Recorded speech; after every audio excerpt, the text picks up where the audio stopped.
All right. Welcome, everybody. I just want to make sure it's recording. Yes.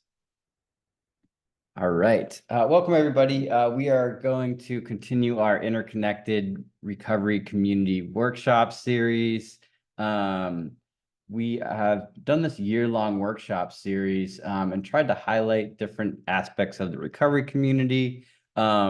And it's called the interconnected recovery community. It's really just about how we show up for one another on different sort of issues, working with different populations, and learning a little bit about how we can continue to help others that are a part of this community. And so welcome.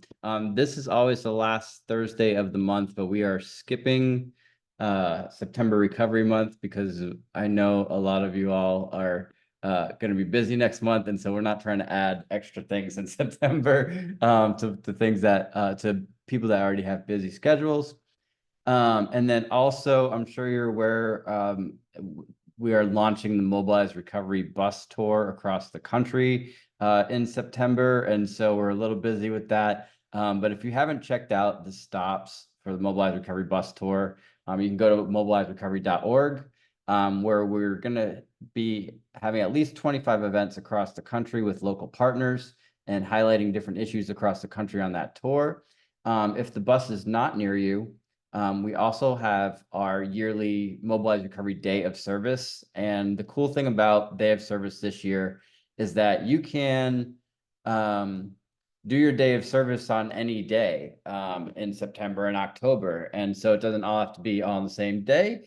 And so service event really can be anything from, you can volunteer to mow some lawns in your neighborhood, or do a food drive or clothing drive, something to give back to the community. It's a cornerstone of the recovery community. So you can also find that at mobilizedrecovery.org under initiatives. And so with that, I'm going to hand things over to a good friend of ours who's presented on justice involved populations in person at Mobilized Recovery. And it was rated so well, when people do their feedback. We wanted to make sure that we gave Maggie an opportunity to continue this discussion and really share their experience justice about populations. And so I'll continue to let people in as we kind of go through. But with that, I want to turn things over to Maggie Luna, who is going to present for us today. Hello, everyone. Good evening. I know some faces, but not everybody's. So it's really great to be here. I love the Mobilized Recovery community, and I appreciate this opportunity. So tonight I'm here to talk about advocacy and organizing as a justice involved person. And I want to start by just saying I am Maggie Luna. I'm the executive director of Texas Harm Reduction Alliance. That is my job today. But I started my journey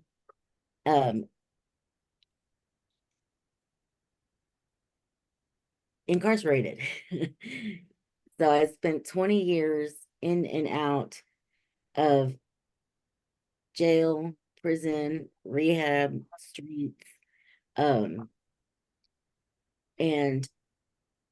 that was my life, right? So this last time when I got out of prison, I started to really want to see some real change. I started to realize the inequities within the system.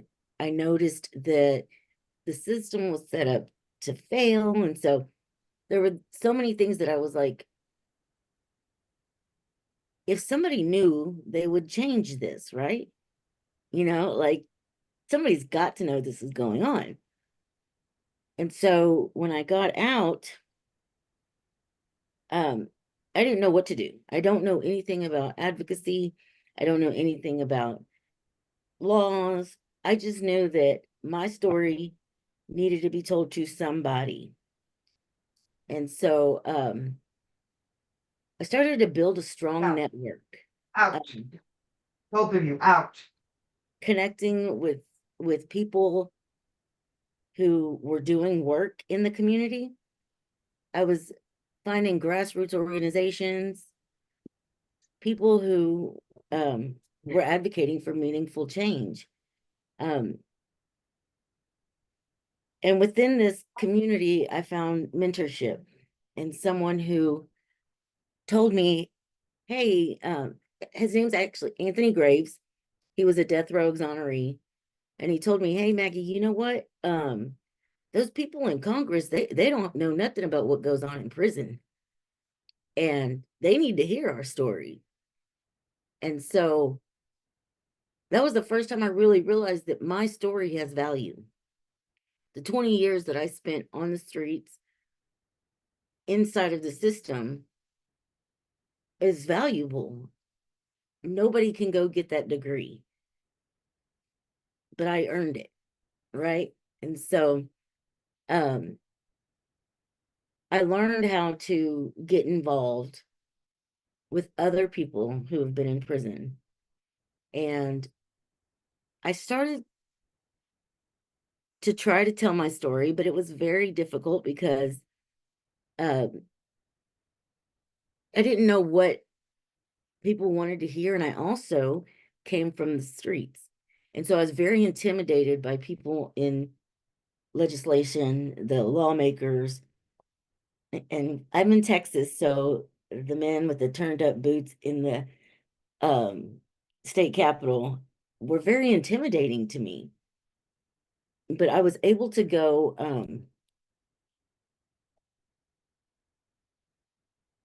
to my first legislative session where they were talking about TDC, Texas Department of Criminal Justice. And they were talking about women's dignity bills. And these bills would have affected um, the dignity of women while they're incarcerated. Texas was incarcerating women, shackling them when they were pregnant, going to deliver babies. Hygiene products were very difficult to get, and um, they were rationed very, very low. And so when I got out and I saw that somebody was already advocating for this, and so I went to the Texas Capitol with her to just kind of see how the process worked. And when I heard the executive director of Texas Department of Criminal Justice go in front of the panel of House representatives and just lie, boldface just lie. I was getting so angry, and I didn't know the decorum or the process or whatever, but I was just angry that he sat there and lied. And so I went up to testify, and I said, I don't know what he's talking about, but I just walked out of prison, and this is what's happening. This is the way we're being treated. This is from the inside, not from somebody telling me. I was there. And so I was so angry, but I told my truth. And when I came out, TDCJ's attorney followed me outside and was like, we want to talk to you. And then I didn't know this, but he got the executive director got called back up after I walked out. And the chairman said, is there any validity to anything that you just said? Because this woman is telling us what she's experiencing. And then then they started discussing about going to visit the prison. And that was so empowering to me. Like, something's going to happen. And shortly after that, I started hearing from inside, um, girls were getting toilet paper when they asked. They were getting more hygiene products. And they are like, I don't know what happened, but the law changed, you know, and it was being felt on the inside. And so that was where my advocacy started to feel like it was like, this is what I'm meant to do. But I didn't know how to change a law or anything, but um, I started to understand the policy landscape. And it's still terrifying because I didn't graduate high school. The only education I really had was street education. And I knew that wasn't really gonna get me in too many places. But the more that I started to organize with people like me, people who have been incarcerated, and people who would are making changes, you know. We came back the next session and started fighting for clean slate laws.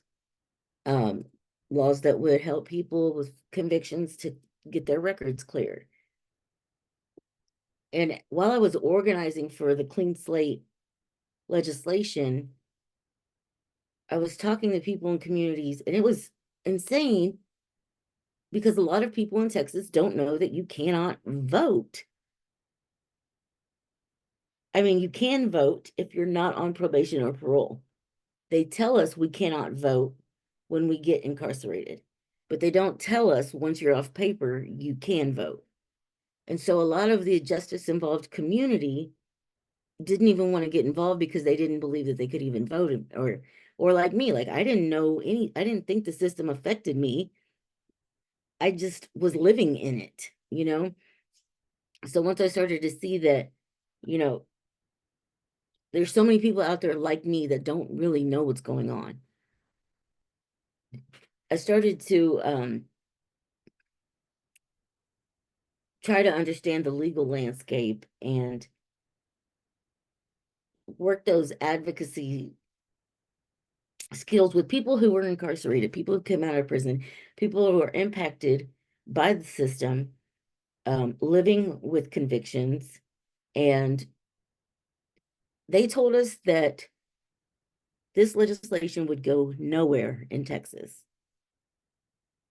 So before, when session started, I went and knocked on House representatives' doors and walked into their offices. And I told them, hi, my name's Maggie. I'm covered in tattoos. I'm a convicted felon, and I'm here in your office today. And I'm not the only one. There's more people like me who are going to end up in your office. And in the beginning, the first few people that I spoke to were like, oh no, this is Texas, we're tough on crime. But by the end of session, I had House representatives calling me, asking me if these were policies that needed to be changed. But because I was consistent and I was bringing other formerly incarcerated people with me. And so they started to see that we're not scary. We are here. And one thing that I told them in each visit was 90% of us will get out. Not everybody gets a life sentence or a death sentence. And we have to survive. How do you want us to survive whenever we get out? And so it began to change the narrative. We got our clean slate legislation, which would have allowed people with felony convictions the opportunity to petition the courts to seal the record. So it's still not cleaning your record, but it would have given us an opportunity to ask the judge and make a case that this is what I've done. And so that was the legislation that they said would get nowhere. And it went all the way to the Senate. And we had massive support. And that was because I was showing up into these offices and I'm telling them, I'm not telling you to just clear my record. I'm telling you, let me show you who I am and let the judge give me an opportunity if they see. And so the more people that showed up and were able to tell their stories, it changed so much. You know, it didn't pass, but we'll try again. And now people are reaching out. Session hasn't even started, but they're saying, hey, are we going to work on clean slate this year? Because it was something that nobody thought was going to go anywhere. And so now I have so much hope. I'm no longer in the policy, but I am consulting and working. I will be there to help testify and get this legislation pushed across the finish line, because we all deserve the chance to be looked at, you know? So yeah, that's my little policy entrance in 2019. Well, throughout my addiction, I had 3 children, and I lost custody of those 3 children while I was out there. I ended up in prison, and when I got out, 2 of my children, which are my girls, they were adopted. And one of my children was still in foster care, being bounced from home to home to home.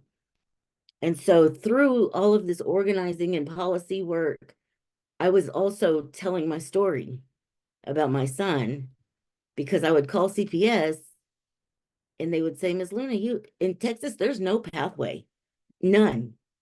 Once your rights are terminated, we don't even have to talk to you. And they didn't. And so I started making connections, networking, organizing with other mothers who have been impacted and have made a change in their lives. And I was bringing them to speak to these senators and these House representatives. And in 2019, we passed the family reunification law, which in Texas, once your rights have been terminated, if it's been 2 years after termination and your situation circumstances have changed, you can petition the courts, and the courts can choose to reunite you if the child has not been adopted. So I didn't have that option with my 2 girls, but I did with my son, and he's home now. He's one of the first children in Texas to be returned after termination. And it's not easy, you know. He's 14. He spent 7 years away from me. I spent 20 years in an addiction, and when I got out, I was not a mom. And so he's having to learn how to be at home and be safe while I'm having to learn how to be a mother. And so, but that's the power of this, of advocacy and telling your stories. There was a lady, her name was Vicki Swanson. She's one of the House representatives. She's a very, very staunch Republican, believes in punishment.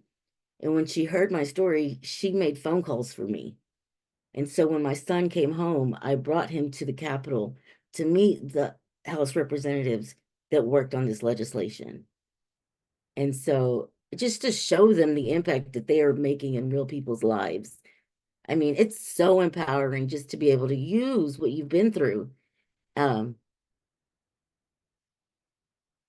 mean, you know, what should have killed us, we can use to make real, meaningful, impactful change in the community.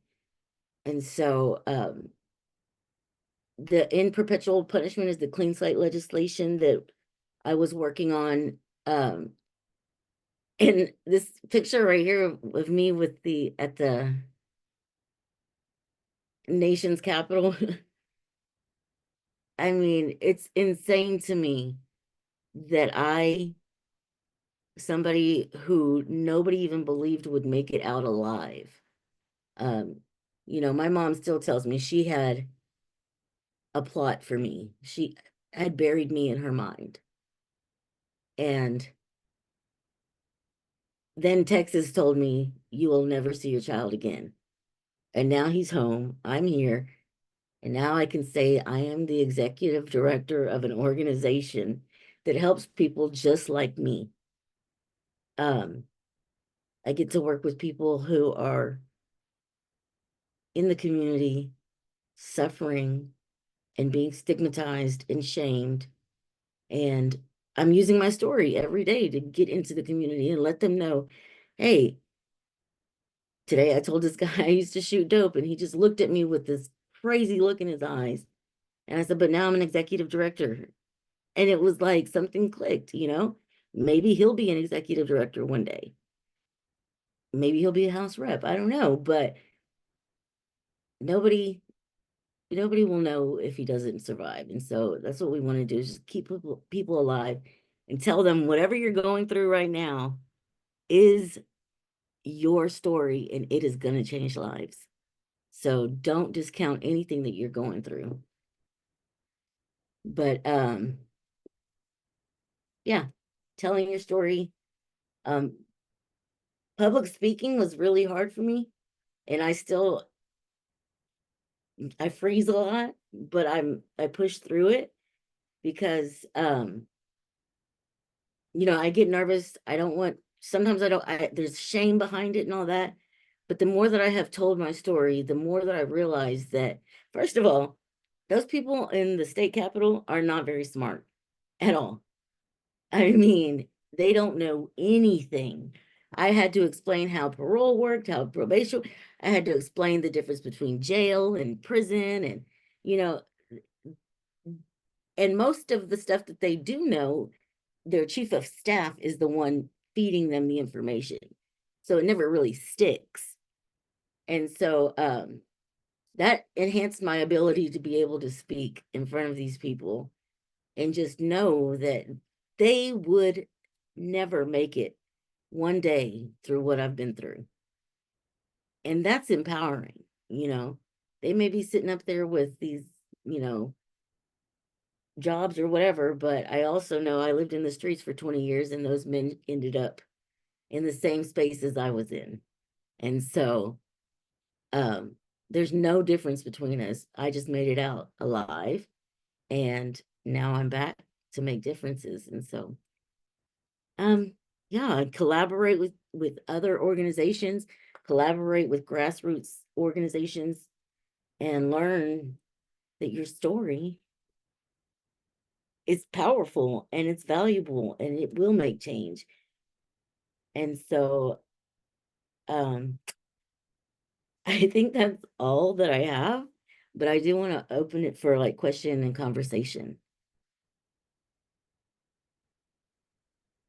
And then Yeah, thank you so much, Maggie. And people can, if you can virtually raise your hand or just wave at me, we'll get you. Yeah, I think you can unmute yourselves. And thank you so much for your, I love your workshops, and I love listening to how your advocacy began with, there's that piece about anger, right? But it just really was born out of you wanting to tell the truth and shine some light around around what you knew was not to be true, by somebody that was in power, right?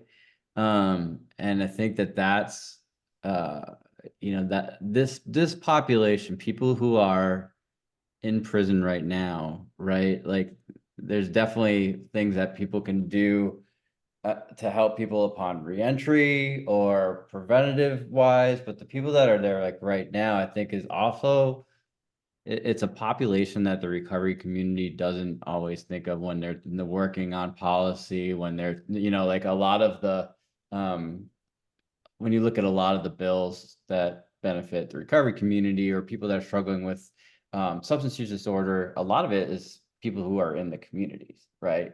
And so it's important for us to remind ourselves that not only listening to people who have gone through this system, but are currently in it. right. And in Texas, right now there's a lot of advocacy around conditions of confinement. mm, It's so hot, mhm, and people don't know that there is a temperature regulation policy for the animals, but not for the humans. And so people are dying. And I had a drug charge, so I was afraid I was getting a death sentence mhm, for less than a gram. mhm. That's terrifying. And people would say, well, don't do the crime if you can't do the time. Well, I would like to do my time and make it out alive, you know?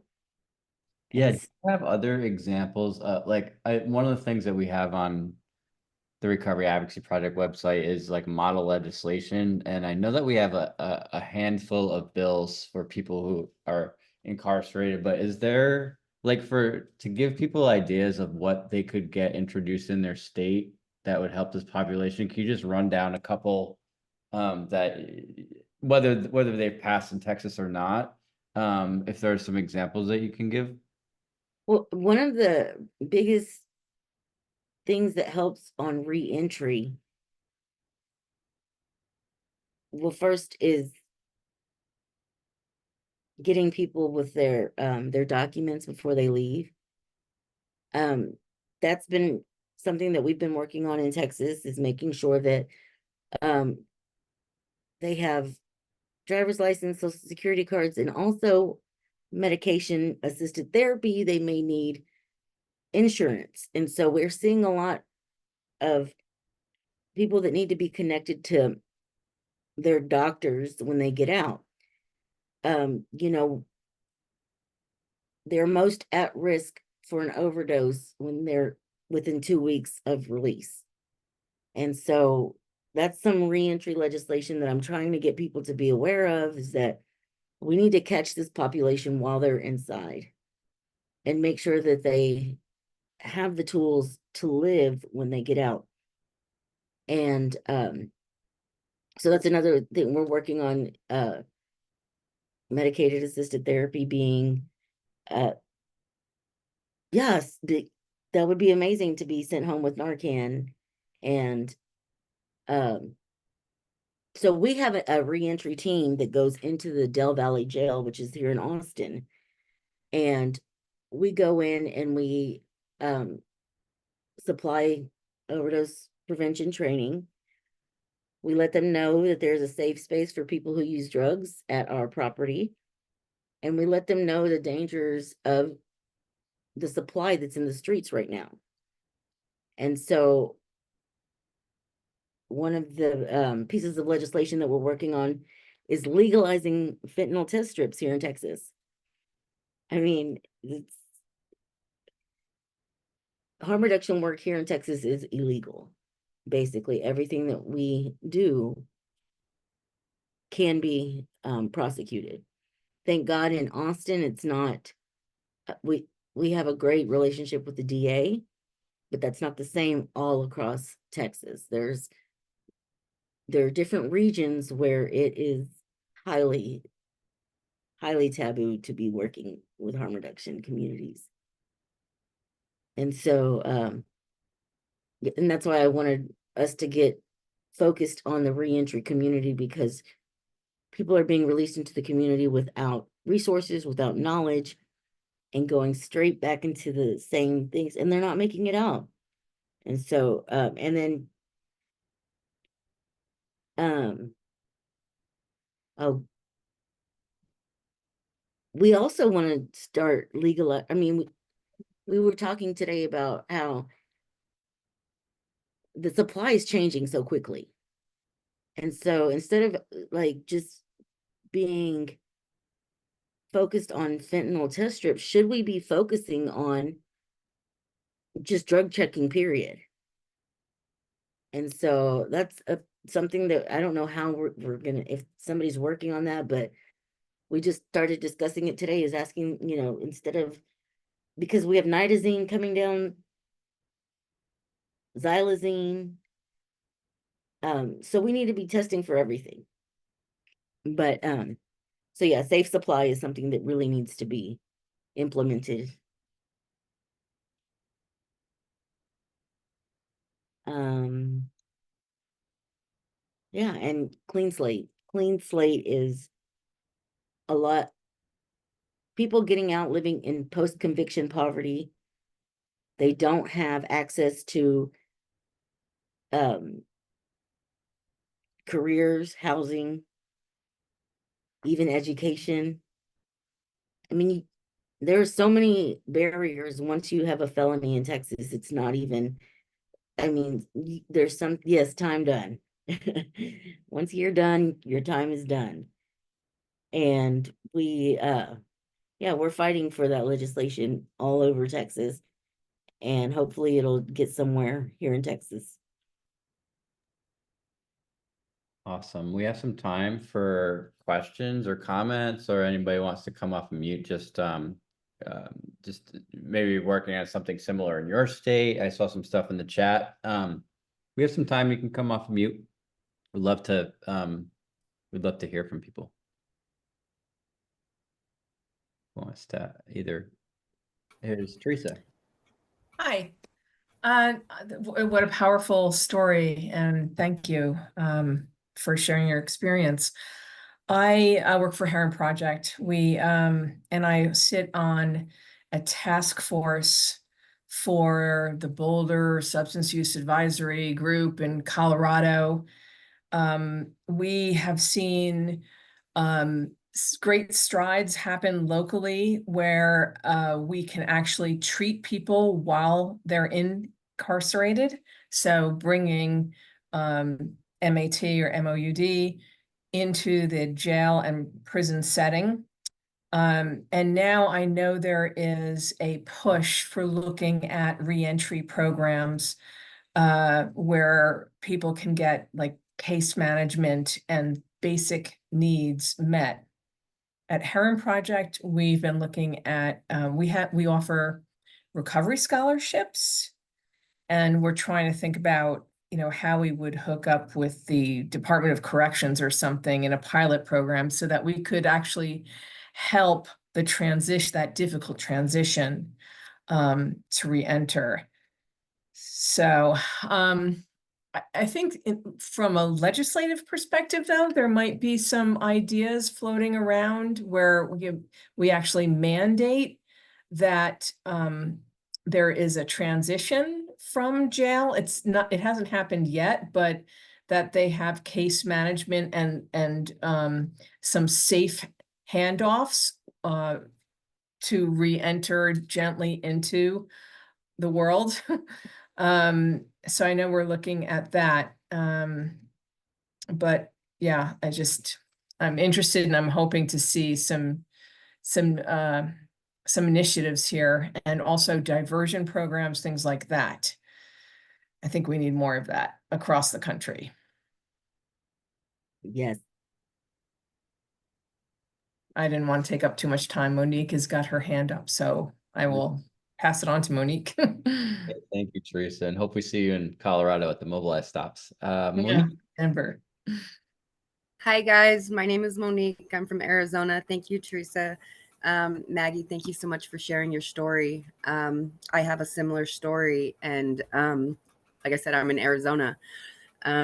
So one of the last times that I was in prison, I was actually able to join or be a part of the Second Chance program. And it's basically like a reentry program, and we had substance abuse class in there. We were able to look for jobs in a computer lab. I actually did some job interviews while I was still in prison, while I was on my way out. Granted, they were virtual, and so it didn't really look so great because I was in orange, but I was able to build a resume. And I was hooked up with a lot of resources that if I would have utilized them correctly, I wouldn't have went back. But currently, I am in a reentry program in Sholo, and man, it has changed my life.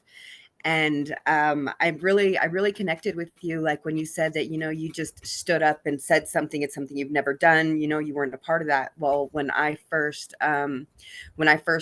decided that I wanted to be sober and whatnot, and I decided to be a part of this reentry program after I got out this last time. Sorry, I'm all over the place. A little nervous.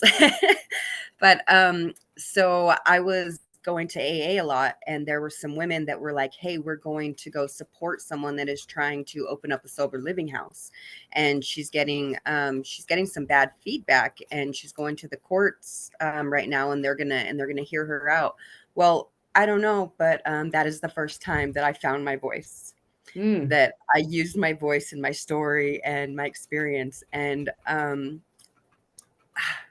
my voice made a difference. Yes. My not having an education, my street education, you know, made a difference. And well, obviously my story wasn't the deciding vote, but she got to go ahead and open up her sober living house. And it was like the most empowering feeling I've ever had. And I really just, oh, I'm going to say so many prayers for you that you can keep going with this, because wow, being a part of the recovery community and just hearing stories like yours and knowing that stories like ours can make a difference, like helping one person can help so many, because in turn that one person can help another. And it is just like this path that I'm on. And man, I don't know, I'm so glad I decided to be here today and just to be a part of this. And I'll shut up. So thank you. That's awesome. Awesome. To EJ. Hi. Yeah. Sorry, I'm really nervous. So I'm going to be all over the place. So I'm from Montgomery County, Pennsylvania. So we're like a county west of Philadelphia County. We're pretty big, and so I work in the reentry department at a nonprofit organization, and we are the lead agency of the initiative in the county. So we have the reentry initiative, and it's compiled of over 100 different partners all over the county, it's been forming for about like the last 7 years. And it's like all our partners have to do with like the mental health partnerships, and anybody who wants to be a part of it and who wants to help individuals who are coming out of the local jail, the correctional facility, is welcome to join the initiative. We actually have meetings quarterly. And I've only been working there for 3 years. And they hired me after I did some volunteering there and things like that. I'm actually a re-entrant myself. Not in Pennsylvania. I actually did a lot of time in Florida. Like I was locked up the majority of my life actually, and I've only been home for about 5 years. So yeah, it's kind of like a lot, but so yeah. But it's a That is- really great program. And there's also like in Pennsylvania, we have 67 counties, and out of the 67 counties, 32 of them have re-entry initiatives. So, which is pretty good. And then out of the whole state of Pennsylvania, we also have there's like a huge meeting with all of the county initiatives. So there is a huge re-entry um effort going on in Pennsylvania. The name of the nonprofit is Family Services of Montgomery County. So Thank yeah, you. it's huge, and it's a lot of good things going on, but it's a difficult work. I am so blessed that I get to share my lived experience. I'm on a day-to-day basis, I'm able to walk into the jail and help individuals, like, and Yes. it's yeah, it's like, so basically I provide case management and connect individuals who are coming out to the resources in the community that they need. And yeah, it's amazing work. So I really, that's like was the mind-blowing thing, was everybody willing to help. And the partners are, some of our partners consist of like the public defender's office, probation. So like, here's the thing about, like, we know that the system is not what we want it to be. We know that there's messed up, things like the drug court. We know it's not great, but it's not about abolishing the system. It's about like changing it within. It's like, no, we're gonna penetrate it, and we're gonna make buddy buddy with everybody, get everybody with some lived experience in here and change it. Yeah. Because I tell you what, if someone's, I'll look all kinds of people in the eye and say, what, you can't get a job and you have a felony? Don't tell me that. I spent 13 years incarcerated and walked out, and I've gotten many jobs since. So yeah. All right, I'll get off. But yeah, thank you for sharing your story, Maggie. That was amazing and very energetic and just what I needed today. So thank you. Thank you. I love hearing stories of people doing badass stuff. Thank you for sharing.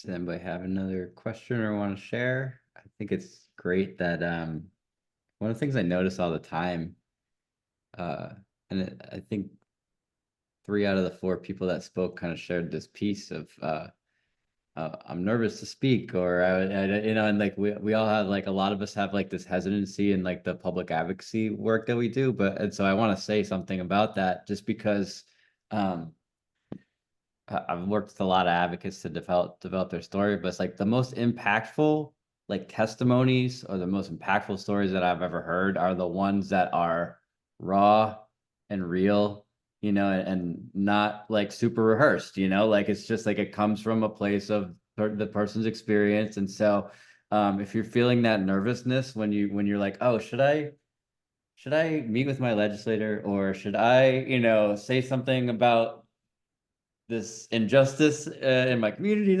or should I not?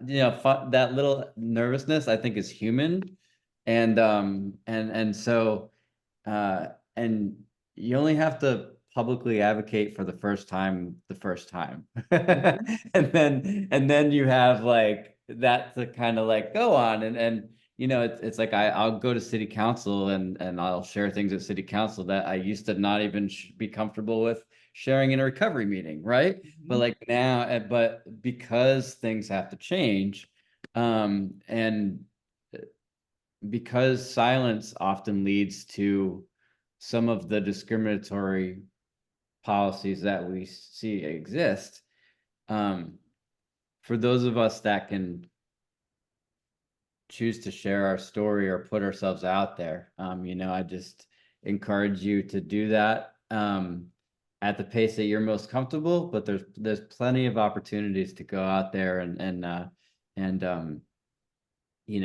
use your experience to make a difference in your community or in one prison, right? Or in one state.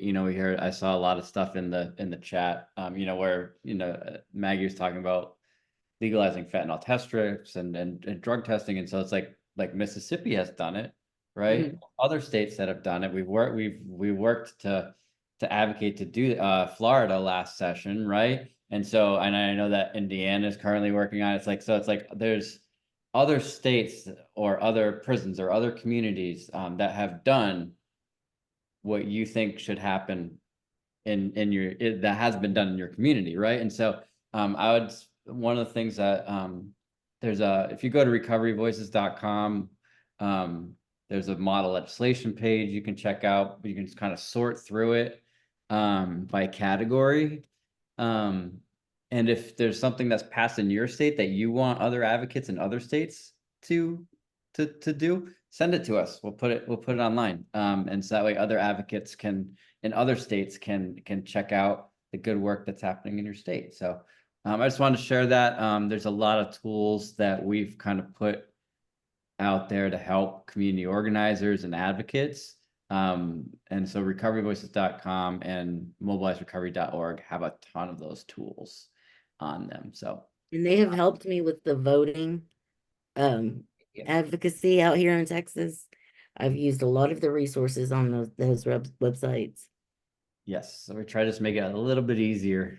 So great. Does anybody have any other, or Maggie, do you have anything else to say in closing? It's all right if we are off early tonight. Oh, we got Monique. Hey, Monique.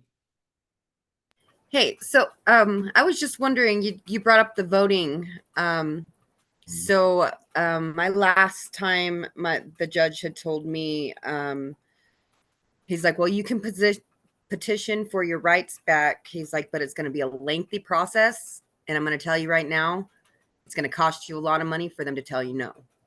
So, I mean, that goes along with just my rights to bear arms and to vote is kind of how it is in Arizona. So I was just kind of wondering what are the maybe differences between here and Texas when it comes to that? Well, first I would encourage you to do research on your own, because they told me I could never vote again, and they lied. I just couldn't vote if I was on parole or probation. And so I don't know exactly how it is in Arizona, but they're going to tell you everything that they can to keep you from voting. And I know they don't want our population to vote because we know what's happening. And Right. yeah, Yeah, one of the things, so at that recoveryvoices.com spot, there's a recovery voter hub, and you can search by state, because every single state has different laws when it comes to getting your right to vote back, right? And so as somebody, I live in South Carolina, so I don't like remember what's going on with Arizona law. But if you go to, but if you check, if you that's why we made that recovery resource hub on recoveryvoices.com, so you can kind of look. It'll say, here's who's eligible. There's different pathways to get it back, and so I hope that at least it makes your research part a little easier. Well, that is amazing. I'm definitely going to check that out because resources is like my game these days. Like out of all the time that I've spent in jail and prison and just here but not here, I mean, I'm taking a class at U of A right now to get my recovery support. I'm working with Peer and Family Academy here in Arizona, and it is just it's just an amazing road. And just to keep doing things like this and gaining more resources and gaining more tools to put in my belt, you know what I mean? And just hearing these amazing stories and being able to be present and just do this with you guys all across the world. It's just Mm. woo, it's amazing. so so okay, I'll shut up. Monique, do you know Jacqueline Brown on our staff? Do you know Jacqueline? So I get emails a lot from Jacqueline Brown, but I do not personally. he's phenomenal. Yeah, she's in Arizona, and so that's why I was asking, and so just hit reply to one of those emails and let her know what you need, and she'll help out. We'll try to help you out as much as we can as far as like what the law is or what, and also no matter what the voting laws are in your state, there's usually, hopefully, there can be legislation introduced to adjust that and make it right. And so if that doesn't exist, like that's certainly something that we can help out with the policy sort of piece of things. Yeah, Okay. like Florida unlocked. Yeah. Great. Thank you guys so very much. You're welcome. Thanks for coming tonight. Maggie, do you have any parting words? And we'll let folks go for the night. I appreciate it. I worked all day, and so I apologize for the very quick and dirty presentation, but Oh, that's great. being here. I was on social media earlier and I saw that you were at the governor's mansion doing your awareness event. And so I was like, oh, I was like, I hope she gets back to do the workshop. Yes, and I zoomed in, and Yeah. so I appreciate y'all being here and staying. Thank you so Thank you. much, Maggie, for your time and your experience. And we will we'll put this in we have a Google Classroom for all these. And so if you want to catch up on some of the other workshops in this series, we'll send out an email that you can dive deeper in any one of these classes anytime you want. So all right, thank you all. I appreciate you, and we'll see you either virtually next, or we'll see you on the bus tour that is coming across the country in the fall. So thank you all. Good night, Okay. everyone. Thank you. Good night. Thank you. Thank you.